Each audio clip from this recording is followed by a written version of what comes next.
The bell of Saint-Germain-l'Auxerrois tolls, a single, iron note cutting through the damp Parisian air. It is not the call to prayer. It is a signal. A door creaks open on the Rue de Béthesy. A man's face, pale and grim, appears in the crack. He holds a lantern. He swings it once, twice, 3 times in a wide, sweeping arc. The signal is answered. From alleyways, from courtyards, from the grand houses of the nobility, they emerge. Men clutching axes, pikes, swords still sheathed. Their breath fogs in the pre-dawn chill. They wear white armbands. A white cross is hastily chalked on the hat of one. Their eyes are hollow with a terrible purpose. They move not as a mob, but as an army. They have their orders. They know their targets. The first hammering on a door is a violent staccato against the city silence. A voice, sharp with authority, shouts a name. A Protestant name. Inside, a family jolts awake. A child begins to cry, the sound swiftly muffled. The door splinters. The first scream of the night is cut short, replaced by the wet, choking sound of butchery. The smell of fresh sawn wood mixes with the coppery tang of blood. This is August 24th, 1572, the feast of Saint Bartholomew. And this is not a riot. It is a harvest. The streets of Paris, slick with dew, are about to be slick with something else. This is the story of a wedding that drowned a kingdom in blood. This is the story of Catherine de Medici's masterstroke. 10 years of fragile peace, shattered in a single night. To understand the massacre, we must pull back from the blood-soaked cobblestones of Paris and look to the gilded halls of the Louvre Palace. France is sick. For a decade, a brutal civil war has raged between Catholics and Protestants, the Huguenots. The conflict is a fever in the land, burning villages, shattering families, and leaving the crown weak. At the center of the storm sits Catherine de Medici, the Queen Mother, widow of King Henry II, mother to 3 weak kings in succession. She is not the caricature of an evil Italian poisoner, though her enemies will paint her as such. She is a pragmatist, a survivor. Her politics are not of faith, but of dynasty. Her only god is stability for her sons, for the Valois line. She wears black, a sambre crow amidst the court's peacocks. Her eyes, heavy-lidded and intelligent, miss nothing. She smells of perfume and the faint, metallic scent of the ink from the hundreds of letters she writes, governing a fractured kingdom. Her current opponent, and obsession, is Admiral Gaspard de Coligny, the leader of the Huguenots, a man of iron conviction and military genius. To the Catholics, he is a heretic, a rebel, a viper in the bosom of France. To Catherine, he is a problem, a formidable one. King Charles IX, her son, a volatile and emotionally fragile young man, has begun to fall under Coligny's spell. The Admiral speaks of war, a glorious war against Catholic Spain in the Netherlands. Charles, desperate for a purpose, listens. He calls Coligny my father. This, Catherine cannot abide. A foreign war would bankrupt the crown. It would empower the Huguenots beyond measure. It would make Coligny the true power behind the throne. Her throne. So, she conceives a plan. A masterpiece of political theatre. A wedding. Not just any wedding. The marriage of her daughter, Marguerite de Valois, a radiant Catholic princess, to Henry of Navarre, the young Protestant king of a small Pyrenean kingdom and a leading Huguenot. The symbolism is intoxicating. Catholic and Protestant, united. The warring factions of France, bound by blood. Paris is decked in tapestries. The air is thick with the smell of roasting meat and sweet wine. 4 days, the city celebrates. Jousts are held. Ballets are performed. The Huguenot nobility, feeling triumphant, safe under the king's protection, have come to Paris in force. They laugh in the streets, their foreign-sounding psalms a strange counterpoint to the Latin chants from the churches. But beneath the gilded surface, the poison festers. The common people of Paris are devoutly, fiercely Catholic. They see these Huguenots not as reconciled countrymen, but as heretics flaunting their success. They whisper. They curse. The smell of celebration cannot mask the stench of their fear and hatred. The city is a powder keg, and Catherine is striking flint. The first spark comes 2 days before the massacre. As Admiral Coligny walks from the Louvre, a shot rings out.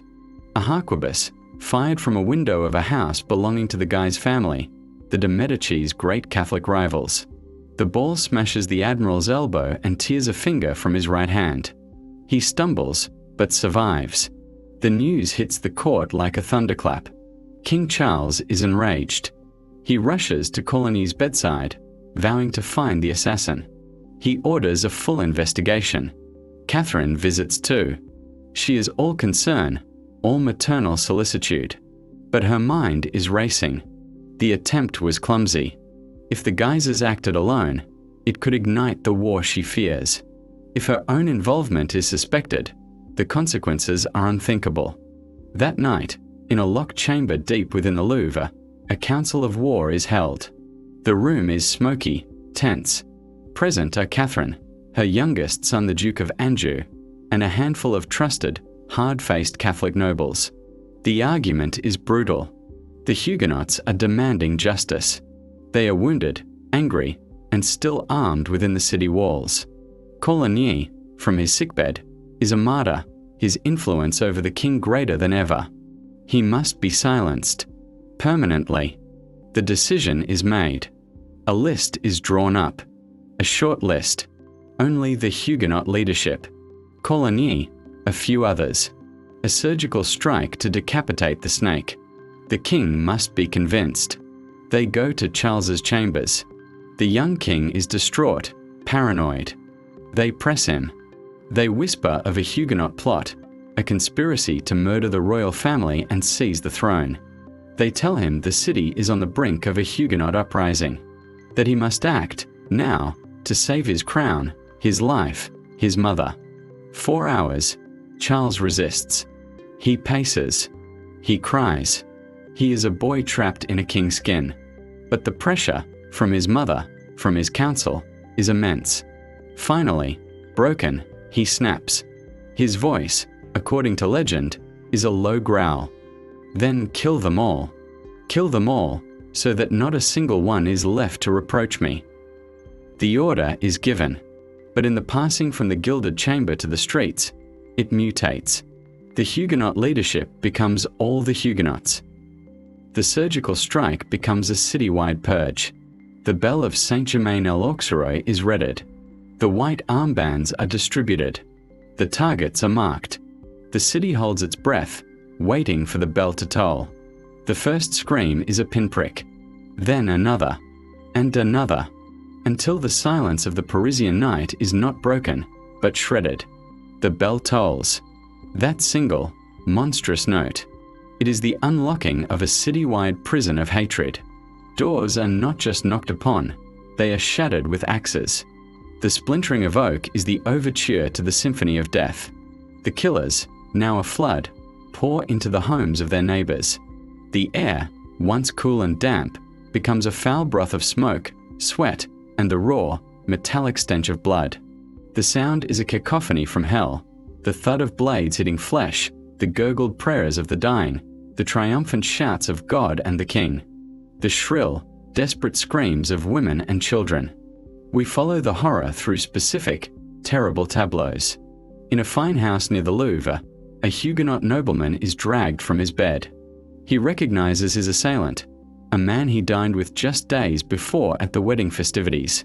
There is a moment of silent, horrified recognition before the pike finds his throat. His family is slaughtered in their nightclothes, their blood soaking into the fine Flemish rugs.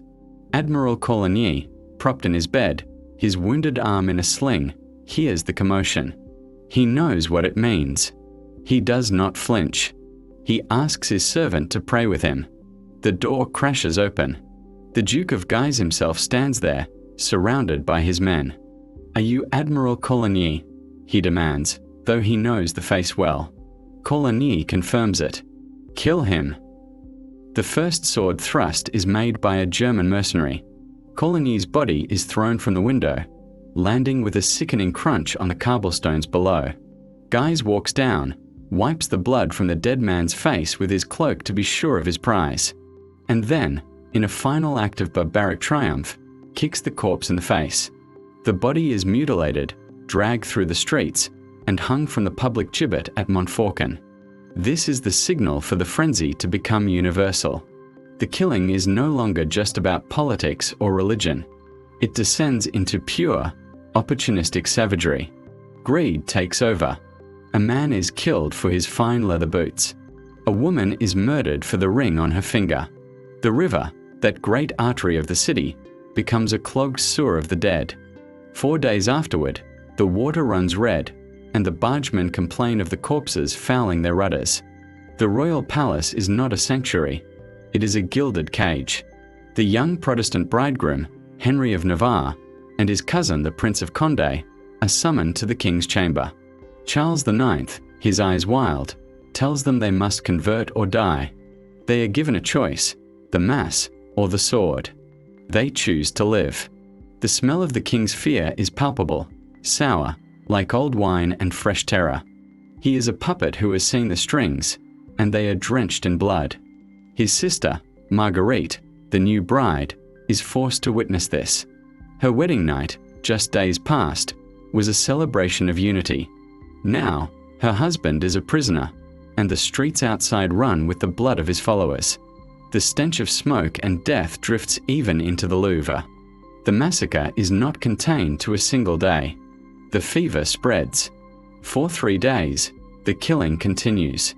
The city militia, tasked with keeping order, joins the hunt. The Parliament of Paris, the highest court in the land, officially sanctions the murders the next day, declaring them a necessary act to prevent a Huguenot coup. The poison of Paris infects other cities: Orleans, Lyon, Rouen, Toulouse. The signal from the capital is understood. In the weeks that follow, thousands more are slaughtered across France. The exact number is lost to the horror, but estimates range from 5,000 to 10,000 in Paris alone, and tens of thousands nationwide. The sun rises on a city transformed. The celebratory tapestries still hang, now mocking the scene below. Flies buzz in thick clouds over the dark, drying stains on the cobblestones. The smell is unbearable, a slaughterhouse in the heart of civilization. Carts pile high with naked, tangled bodies creak towards burial pits, or more often, to the river. Survivors huddle in attics and cellars, listening to the laughter of the killers in the streets, too terrified to make a sound. The sound of Paris is no longer laughter or song or prayer. It is the sound of crows, feasting, and the low, steady murmur of the river carrying its grim cargo away. The initial frenzy subsides, but the silence that follows is somehow more terrible. It is a silence heavy with the memory of screams, thick with the stench of death. 4 days, the work of disposal continues.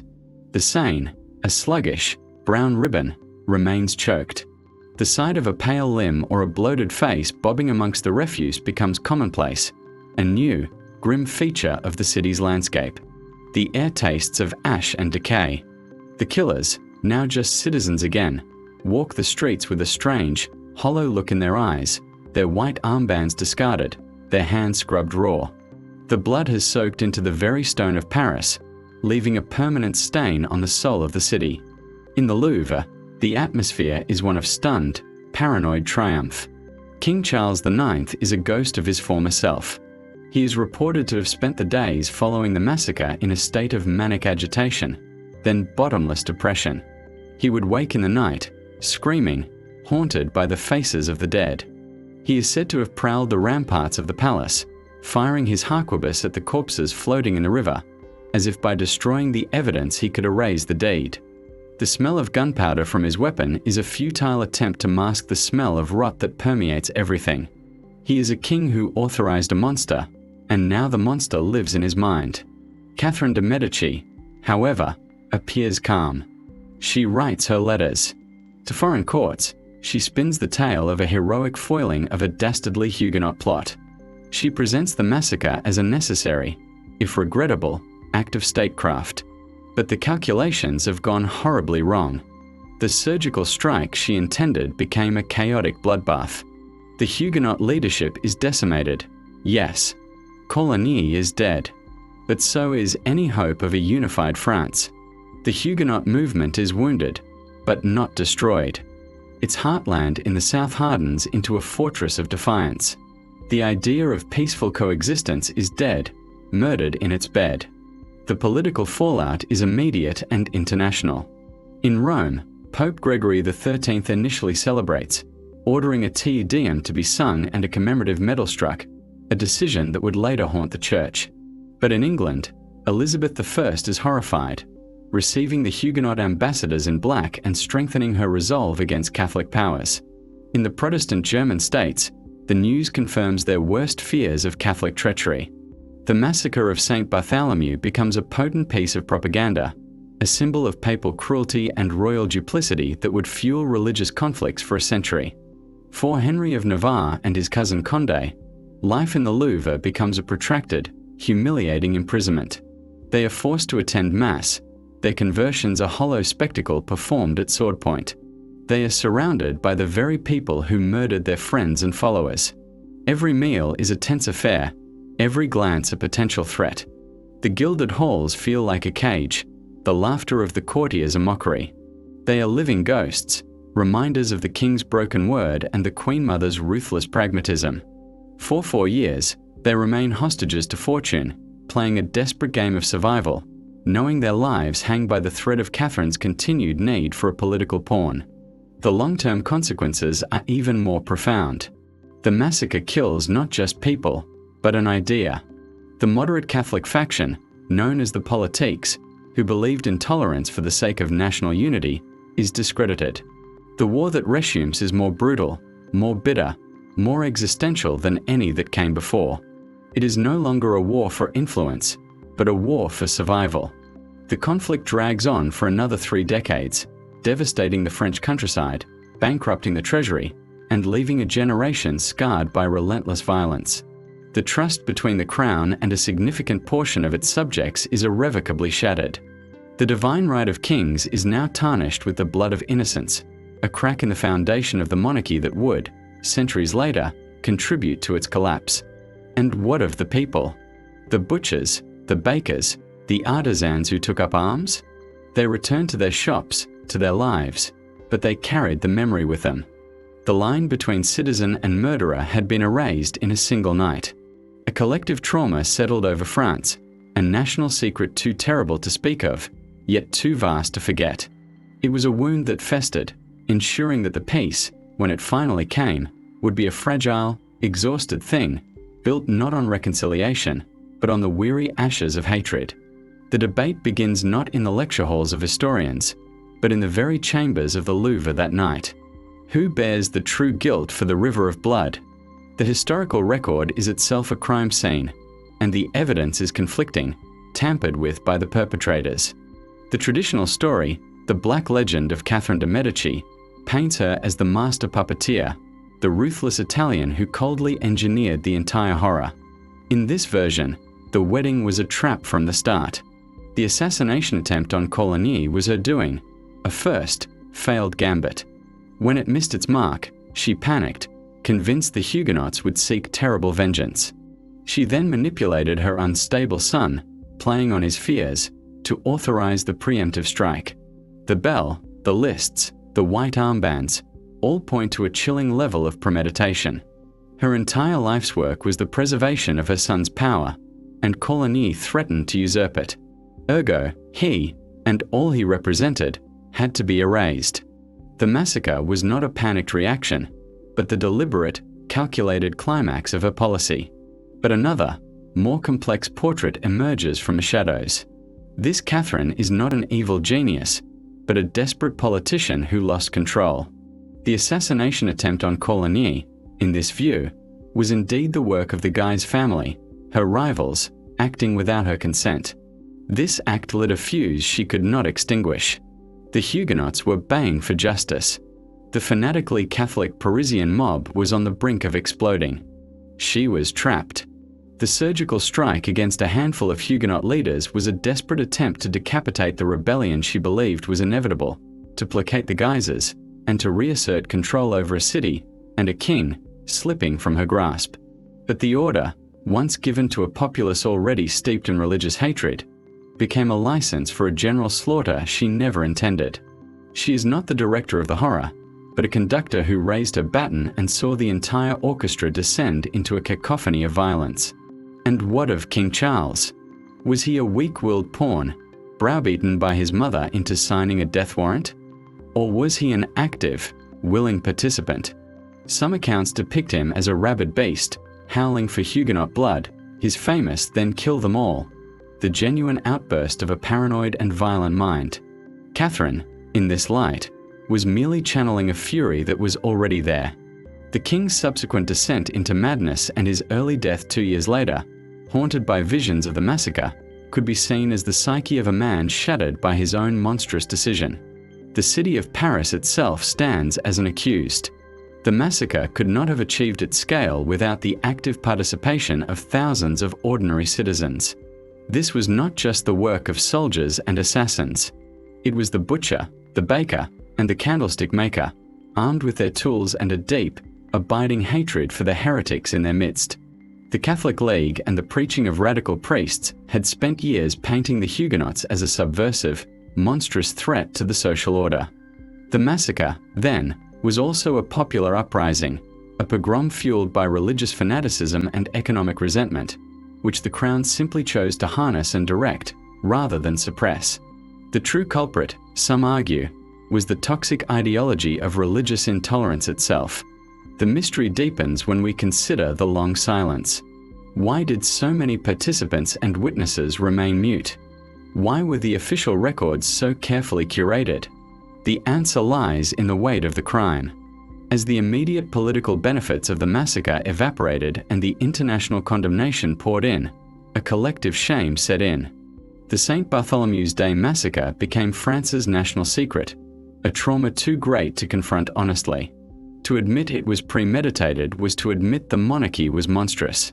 To admit it was an accident was to admit the monarchy was weak. So, a fog of ambiguity was allowed to settle, a fog that historians have been trying to pierce for centuries. The bodies in the Seine were eventually cleared away.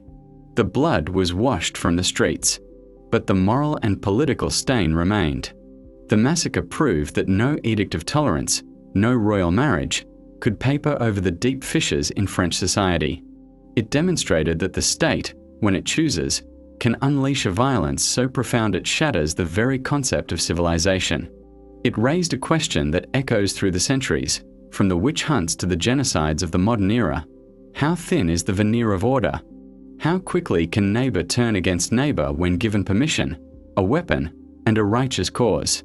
The story ends not with a conclusion, but with an echo. The wars of religion ground on for decades, ending only when the once prisoner of the Louvre, Henry of Navarre, having converted to Catholicism to secure his throne, issued the Edict of Nantes in 1598, granting a measure of religious freedom. It was a peace born of exhaustion, a pragmatic solution forged by a man who had seen the abyss firsthand. He had survived Catherine de Medici's bloody wedding. He knew the cost of intolerance, but the edict would only last until another king, Louis XIV, revoked it a century later, sending another wave of Huguenots fleeing into exile. The cycle of violence, it seems, is a ghost that is never fully laid to rest.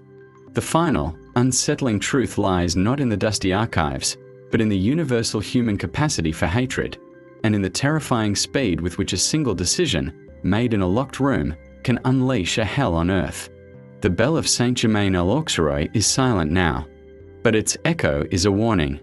The end. The end.